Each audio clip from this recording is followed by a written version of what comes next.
Hi friends, welcome to వని వంటిల్లు. కూరగాయలు ఏమీ లేనప్పుడు మనము ఇలా పెసలతో కర్రీ చేసుకుంటే చపాతీ రైస్లోకి తినడానికి చాలా బాగుంటుంది. మీరు ఇలా చేసిస్తే ఏమి అనకుండా ఇంట్లో వాళ్ళంతా చిప్పుగా తినేస్తారు. అంత టేస్టీగా అనిపించే ఈ పెసల కూరని ఎలా తయారు చేసుకోవాలో చూద్దాం. 1 కప్పు పెసల్ని ఒక రాత్రంతా నానబెట్టి తీసుకోండి. ఇలా నానిపోయిన పెసల్ని ఇప్పుడు ఒక కుక్కర్ తీసుకుని దానిలో ఈ పెసలను వేసుకోవాలి. దీనిలో సరిపడినంత వాటర్ వేసుకుందాం. కొద్దిగా ఉప్పు వేసుకుని 2 విజిల్స్ రానివ్వాలి. కుక్కర్ మూత పెట్టుకుని విజిల్ పెట్టేసి 2 విజిల్స్ రానివ్వండి. మనకప్పుడు ఆ పెసలు ఉడికిపోతాయి. 2 విజిల్స్ తర్వాత విజిల్ తీసుకుని ఇలా ఉడికించుకున్న పప్పుని పక్కన పెట్టుకోండి. ఇప్పుడు స్టవ్ ఆన్ చేసుకుని ఒక బాండీ పెట్టుకోండి. దానిలో 2 స్పూన్లు ఆయిల్ వేసుకోండి.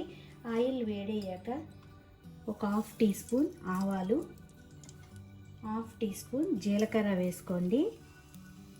ఆవాలు చిట్టపటమన్నాక 1 ఉల్లిపాయని ఇలా ముక్కలు కోసి వేసుకోండి. దీనిలో ఇప్పుడు కరివేపాకు వేసుకుందాం.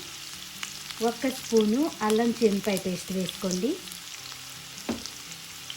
ఇప్పుడు వీటిని వేయించుకోవాలి.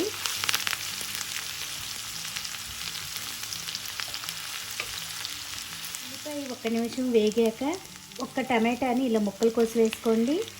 ఇప్పుడు టమాటాని కూడా సాఫ్ట్గా అయ్యే వరకు ఉడికించుకోవాలి. టమాటాలు ఇలా సాఫ్ట్గా అయ్యాక దీనిలో 1/2 టీ స్పూన్ పసుపు వేసుకోండి. స్పైస్ని బట్టి కారం వేసుకోండి. నేను ఇట్లా 1 టీ స్పూన్ కారం వేస్తున్నాను. 1 టీ స్పూన్ ధనియాల పొడి వేసుకోండి. 1/2 టీ స్పూన్ జీలకర్ర పొడి వేసుకోండి. 1 టీ స్పూన్ గరం మసాలా వేసుకోండి. మొత్తం అన్నీ కలుపుకొని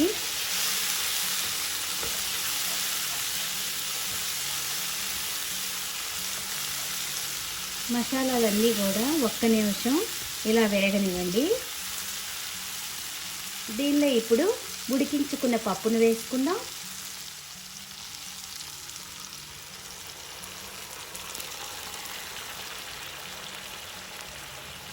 పప్పును మొత్తం ఒక్కసారి ఇలా కలుపుకొని మీ థిక్నెస్ని బట్టి కొద్దిగా వాటర్ని వేసుకోవాలి.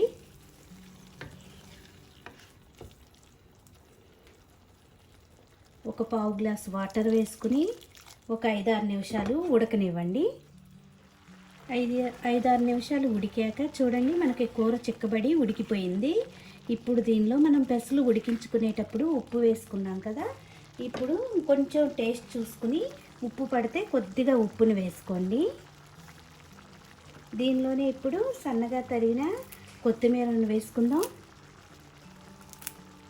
ఎంతో టేస్ట్గా ఉండే ఈ పెసలతో కర్రీ రెడీ అయిపోయింది. చాలా టేస్టీగా ఉంటుందండి. మీరు కూడా ఒకసారి ట్రై చేసి చూడండి. ఈ విధంగా ఈ వీడియో మీకు నచ్చినట్టయితే ఒక లైక్ చేయండి, షేర్ చేయండి, కామెంట్ చేయండి. మరిన్ని వీడియోల కోసం వని వంటిల్ని సబ్స్క్రైబ్ చేసుకోండి. Thank you for watching.